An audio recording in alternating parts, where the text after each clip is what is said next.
Je ne me sens pas libre, je n'en peux plus de dépendre des autres et je souhaite juste être indépendante, autonome au quotidien. Dans cette vidéo, on va voir qu'est-ce que la liberté vraiment d'être soi-même et comment est-ce qu'on peut l'acquérir tout simplement et sans se prendre la tête.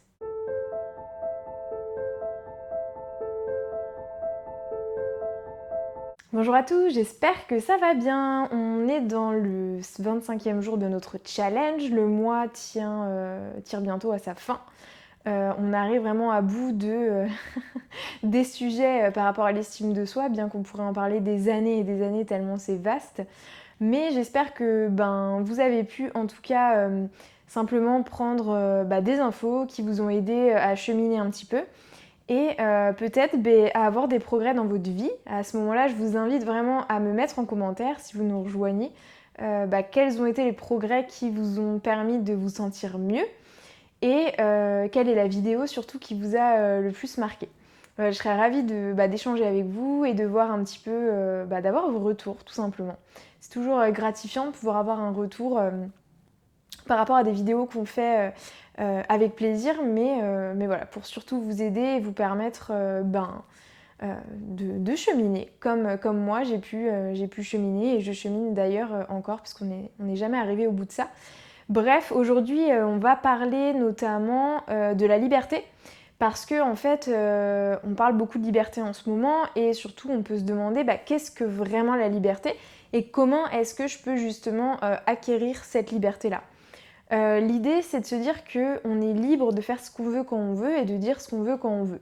Alors bien entendu, il y a des normes sociales, il y a une forme d'intelligence parfois à dire les choses ou non, mais l'idée, c'est quand même de pouvoir exprimer ses émotions. On parle beaucoup de communication non violente, donc c'est surtout là-dedans, dans ce processus-là, qu'on va pouvoir se reconnaître et qu'on va pouvoir avancer.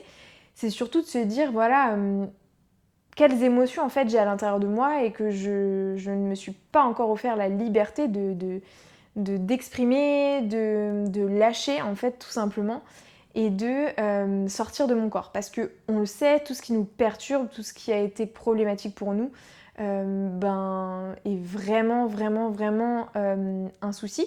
Si ça commence à nous peser, si ça commence à nous porter préjudice et si ça commence à infuser un petit peu gentiment, sûrement, mais de manière un petit peu sournoise.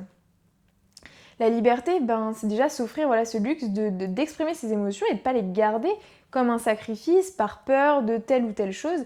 C'est de se dire, moi aujourd'hui j'ai envie d'exprimer mes émotions, et je le fais en fait. Je m'octroie ce droit-là, cette liberté, cette faveur envers moi-même et tout simplement j'arrête de remettre à demain ça qui est pourtant hyper important pour moi.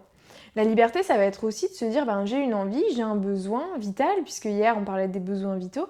Pareil, je m'octroie ce luxe-là.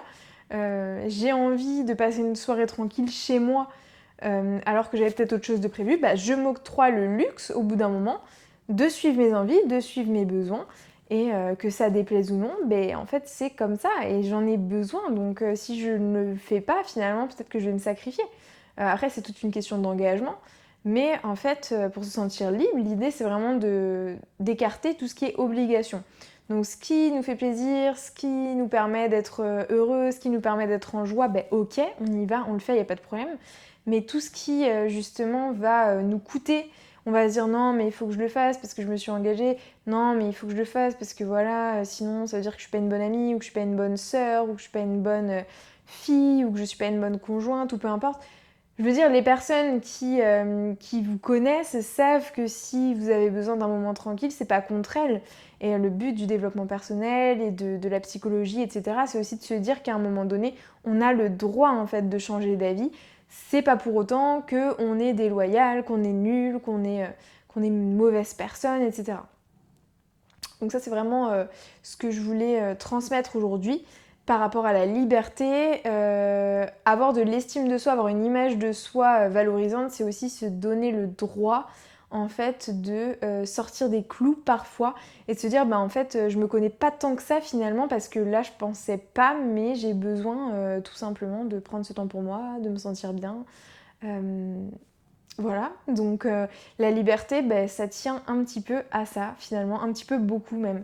Donc c'est les choses que je vois en priorité. Après, on pourrait développer le sujet pendant très très longtemps. Mais dites-moi déjà, vous, en commentaire, comment est-ce que vous gérez un petit peu tout ça? Comment est-ce que vous vous octroyez de la liberté? Est-ce que c'est de vous couper du monde tous les week-ends pour aller, je sais pas moi, aller en montagne, pour aller faire des activités à droite et à gauche et vous ressourcer? Quelle est votre clé? Quel est votre secret? Dites-moi, ça m'intéresse et je vous dis à très vite. Je vous remercie d'avoir écouté cette vidéo. Comme d'habitude, abonnez-vous, mettez un like, mettez-moi en commentaire ce que vous traversez par rapport au thème du jour. Et suivez-moi sur Spotify au niveau des podcasts, créez ta réalité. Et abonnez-vous à la newsletter si vous voulez comprendre un petit peu les mots que votre corps vous exprime au quotidien. Voilà, je vous dis à très vite et je vous souhaite une belle journée ou une belle soirée.